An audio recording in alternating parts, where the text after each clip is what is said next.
Hi, I'm Michael Ungar from Dalhousie University and the director of the Child and Youth Refugee Research Coalition. It's a real pleasure for us to be hosting a symposium at the Metropolis Conference in Calgary this year. Together we'll be looking at different ways of doing research collaboratively, both with our community partners and of course with children and youth and families themselves who are refugees, and really exploring those through a different set of panels. You'll hear about research priorities and different ways of working with communities that should hopefully give you some really new ideas about how to do this kind of work.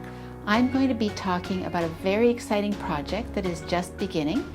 And this project is a collaboration between a number of researchers and service providers. And it's actually a great example of best practices for this kind of collaboration. We have a broad and diverse group, and what we are doing is putting together a project where youth with refugee experience will learn some photography skills and use those skills to express their thoughts and feelings about social justice issues. I work as a research assistant for the Child and Youth Refugee Research Coalition's recent study. This study is about identifying the top 5 most pressing research and policy needs for refugee children and youth in Canada that the coalition should be focusing on and funding. For this purpose, we're using a method called the Delphi technique. It consists of a series of standard steps which generally involves assembling a group of experts and having them to reply to rounds of questions based on feedback derived from previous rounds until a consensus is achieved. So you can learn more on these at the panel.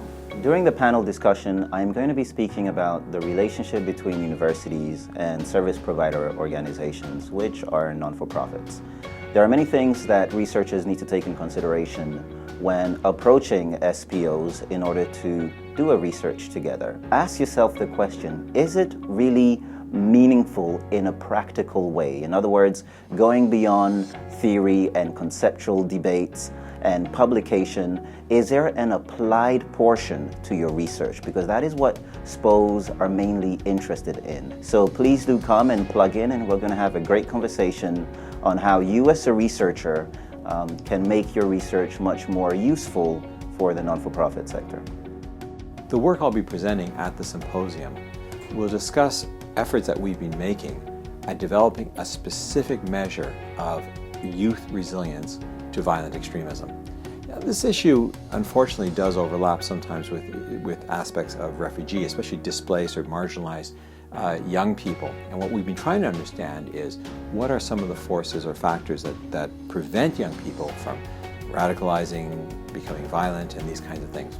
I'll present a little bit about what we're finding and a little bit of the history of that particular measure. Hope you find it interesting.